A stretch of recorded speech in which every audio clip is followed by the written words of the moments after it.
Hi again. This is the first 3 videos in one day that I recorded. But this is a story that I was going to share at the end of the last one, and I realized no, there wasn't enough time for this without making it a real long video. So I just decided I'll share this story in this one video. About 4 or 5 videos ago, I recorded one and I titled it "The Voices in My Head." And still to this day, that title just tickles me to no end. But curiously, it's only gotten one view. With such a provocative title, only one view has been made of that video. But 3 videos ago, I did a remake of my perspective on twin flame. And that was just this past Monday. And it's been five views on that. Well, observing the elements and the forces at play. One of the tools that I utilize that I got from Malarians allows me to see things structurally. And I see structurally where people's interests are, their concerns are. And in that video, I shared, my perspective on twin flames is 180-degree opposite of the general consensus in the metaphysical New Age community, quote, spiritual community. As I said from the very beginning of this video series, the big story is not for everybody. Most of my views, my perspectives from the big story, are counter to those in the mainstream metaphysical community. Because from my perspective, in my opinion, the mainstream metaphysical community is in the small story, the third and lower fourth dimension. I think it was 2 videos ago I said that there's very few, the few sources of information that I listen to outside of myself, my own vertical data, is basically from channeled sources. And then I still take that with a grain of salt because it's coming through the filters of the channeler, of the channeler, of the channel, the being that's actually the channel of the information coming through. That being has a bunch of filters in their consciousness based on everything, because for 99%, 0.99%, they grew up in the same civilization that I did, that we all grew up in. So we all have a lot of the same basic distortional structures, which, again, back to rescinding the vows. Unlearning everything you ever learned is one of the hardest things to do in this work, in this process. So I noticed, like I said, a lot of people want to know about twin flames because that's still the small me searching for something outside of them to fulfill them, to make them whole. I don't want to go redo that whole video, but that's that. The Voices in My Head video. In this video, I'm going to talk about the voices in my head. You hear me always. I've got 3 videos titled Trust Your Data, Part 1, Part 2, Part 3, because that is the key. Get your data vertically, not horizontally, not from outside of you. Get it vertically from the big you. You are talking to you. Trust you. Don't trust something outside of you, somebody else's perspective, which comes through their filters and then shared to you. Trust the unfiltered you. And the more you do that, the clearer that data, that channel between you and big you, the clearer it becomes. The more trust you put into it. And you'll get tons and tons of evidence to where sooner or later your mental body will go, okay, we're good with this. We trust our vertical information. Like I've said before, I've met Nemish, Zio, Ativar, Nohiorito, Zariel, who is an angelic being, uh, Zoriah, who is a fifth dimensional being that lives inside of Mount Shasta in the city of Talos. All of that data, I didn't go out to another person, a channeler or a psychic, and say, tell me something about me.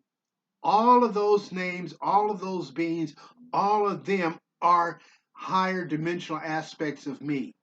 They introduce themselves to me. Zeo and Raluan are higher aspects of me. Kim is my feminine nature. Kim is my twin flame. Trust your data. So anyway, I'm going to tell the story about the voices in my head. I really would like you to go listen to that video, watch that video, but I'm going to tell you a little bit more about them and how that really came about. No, that video tells how that came about. This one is a little bit more specific, a specific instant situation. I mentioned in the last video, or just one of the ones that I recorded earlier today, that I joined this online New Age metaphysical dating site. Excuse me, and I talked to one being and didn't hit it off, but I ended up engaging with this one person here in Southern California, and we had a relationship for about 6 months, and it was good. It was very purposeful. But one day I'm driving down the road. I would see her when I'm home, but then, I still got to go do my job, long haul truck driving. So one day I'm out on the road. I'm going through Little Rock, Arkansas, and I'm talking to her on the phone. And I mentioned this in a previous video, but I didn't allude on it. Or I alluded to it, but I didn't elaborate. So I'm talking to her on the phone, and all of a sudden, in mid-sentence, in my consciousness, boom, I ran into a brick wall.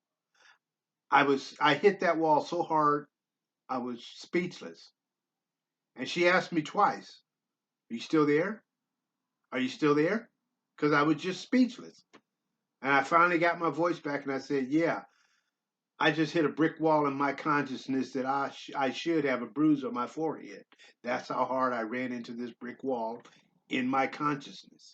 So I told her, "I got to deal with this. I'll talk to you later. I'll talk to you tomorrow. But right now, I got to hang up and deal with this." So I did.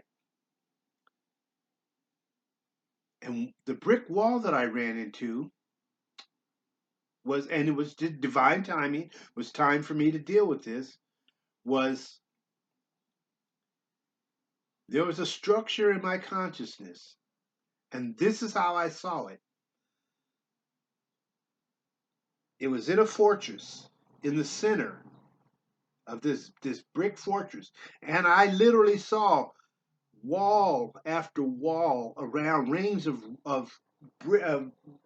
fortress walls around this fortress, rings of protective walls with what's the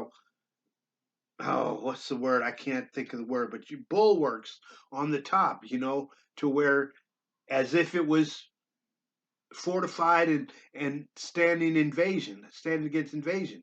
Basically, whatever was inside of that fortress was to be protected. And what was inside of that fortress was the lie of unworthy and the lie of separate from spirit. Now, I had done a bunch of rescinding of vows prior to that. And like I said, I go through a bunch of years of thinking I got this covered, and then at a certain time, the big me goes, "No, we're not there yet.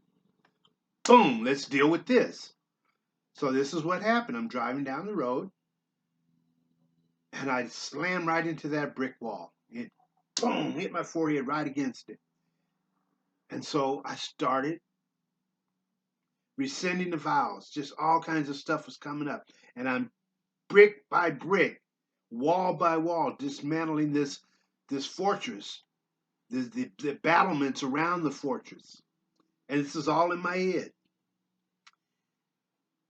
And what I found inside, being protected, was the two foundational lies and vows that I had taken to support and operate within those lies. The lie of unworthy and the lie of being separate from spirit. And when I got all the way in there were some beings waiting for me. They had been walled off and veiled from me. And I met them. I met them. I thought I had met them, but I truly now met them. It was Zeal, it was Raluan, and it was Kim. That's why I really, really would like you to watch that video. Excuse me, Voices in My Head. Because that explains who they are and the dynamics of who we are in here.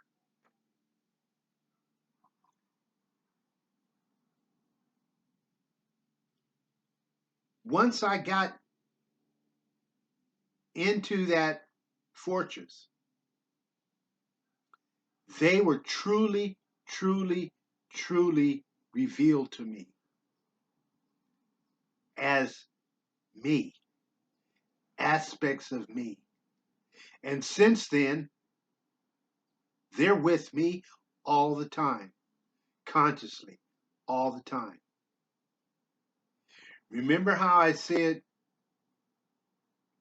in the Twin Flames video how you have this space and then you think it's all yours. And then Kim walked into the kitchen. And then when she told me who she was allowed to be in that kitchen. Well, she was also sitting, she now sits at the table. I knew her, but I didn't really, really, really know her. Not like I do now. She sits in this vehicle with me all the time. Physically in the vehicle. Let me tell you this about Kim. I didn't share this earlier in the previous video. One of the things, when I was in the garden, when I first retired in early 2017, and I spent a lot of time in the garden in the backyard, and I went through a lot of training in the garden. And I think I shared with you how I got the instruction from Big Self to lay down in the garden with my crystal on my forehead, lay in the sun between the rows of tomatoes and peppers. And I was being taught how to just be. And one of the things was to allow the flies in the gardens to just crawl over my body. All I had on was a pair of shorts, barefoot and pair of shorts, laying in the garden with a crystal on my forehead. But I was being trained to allow. I was one of the exercises was to not flick a fly away when it crawls on your face, to where I got to the point where I could just lay there and let a fly crawl all over my face, my ear. The only distinction was if I felt it start down my ear canal, then I would stop it. But crawl all around my ear, all over my eyelashes, all across my mustache. You can feel the fly crawling because your first instinct is to flick it away. So imagine how intense that training was. Well,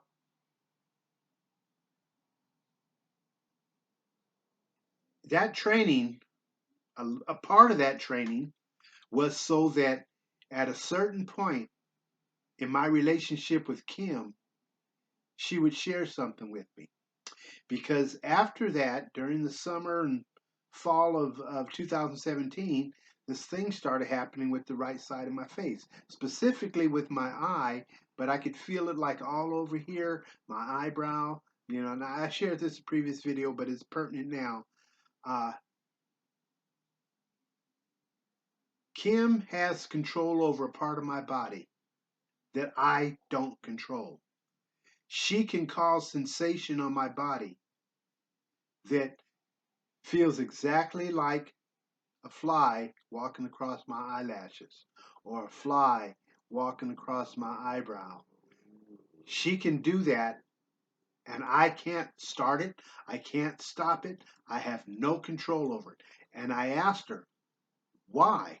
And she goes, it's evidence to you and your mental body that I am in here sharing this body with you because you can sense my presence when I do that to your eye. When I do that to this area of your body, you know that I'm real.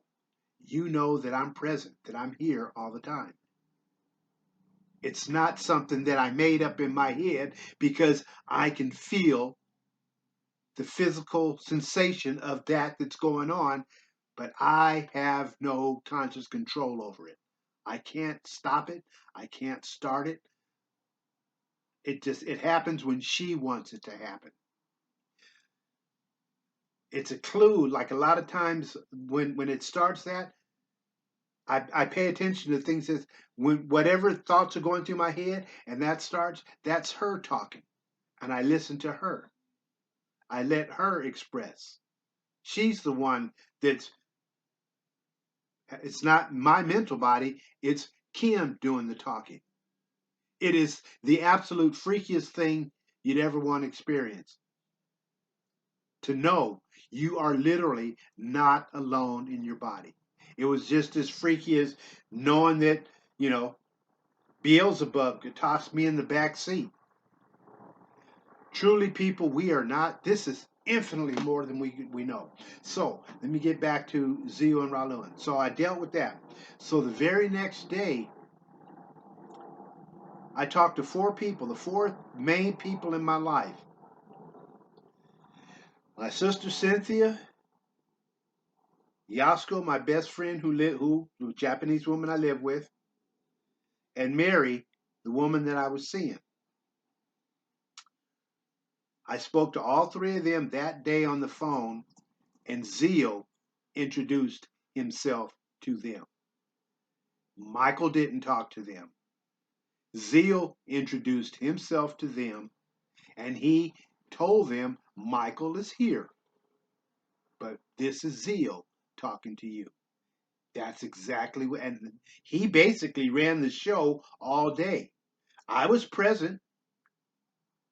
We still ran the truck. We still, got down the road, deliver our freight, ran this, matter of fact, we delivered the next morning. We drove all day. That was the last leg of of that trip, that load, and we delivered in Dallas the next day.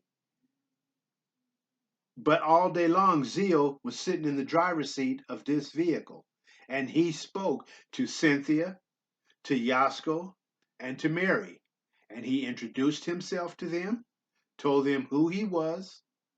Raluan was there, Kim was there, I was there. All four of us were present, but he was sitting in the driver's seat doing the talking.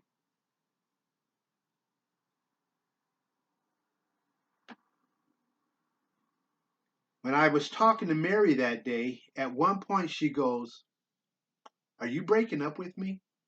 And Zio says, "No." She goes, "Well, it sounds like you're saying goodbye." And this is what he said to her. We're not saying goodbye. What we are telling you is we can no longer and will no longer indulge in your small story.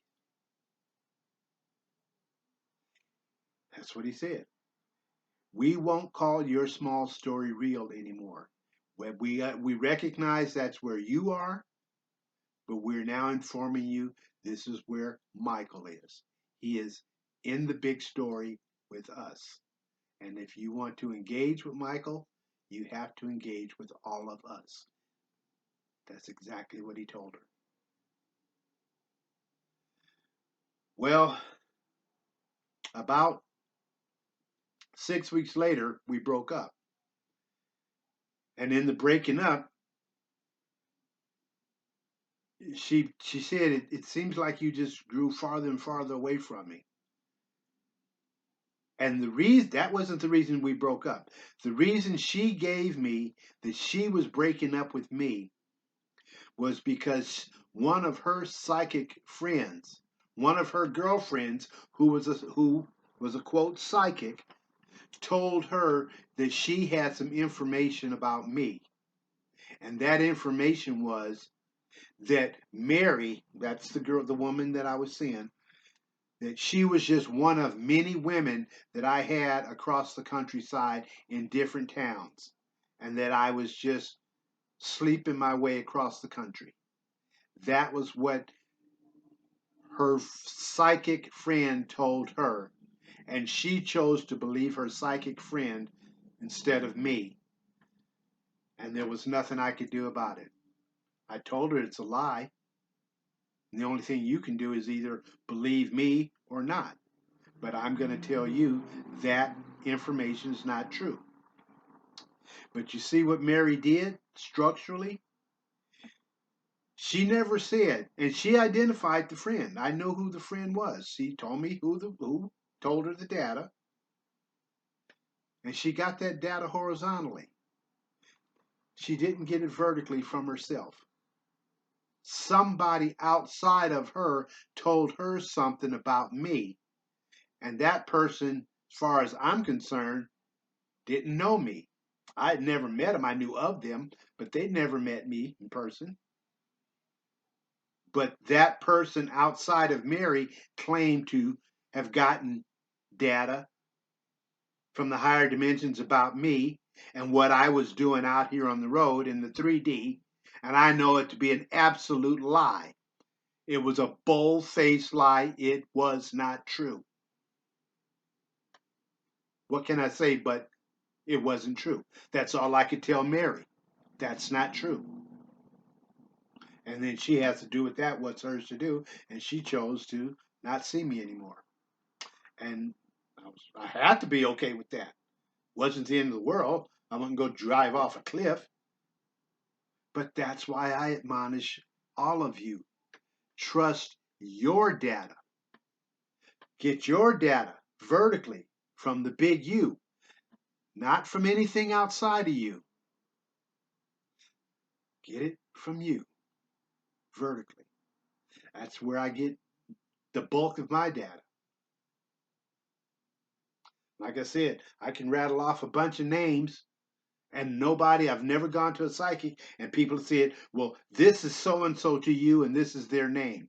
No, so and so to me spoke to me here and told me who they are and introduced themselves as whoever they are. You know, I just learned to trust my data. I don't trust most other people's data, but I trust mine. One other thing I wanted to share, I was because before I upload a video, I review it, and it was the one about healing. One of the things I meant to say when I was rewatching it, I remembered, and I really wish I had put it in there. One of the most phenomenal things, most intriguing things that Larry has ever shared is this. Consider the possibility everything you think is wrong with you is exactly right about you. My eyesight's being recalibrated. So for me, consider the possibility everything that you think is wrong about you is exactly right about you.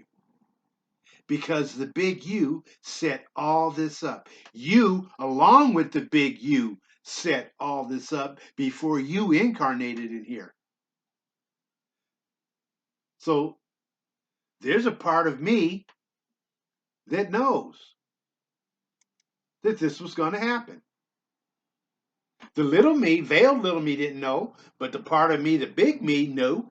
Just like I said in the healing video, there is nothing about you that the big U doesn't know about and has in control.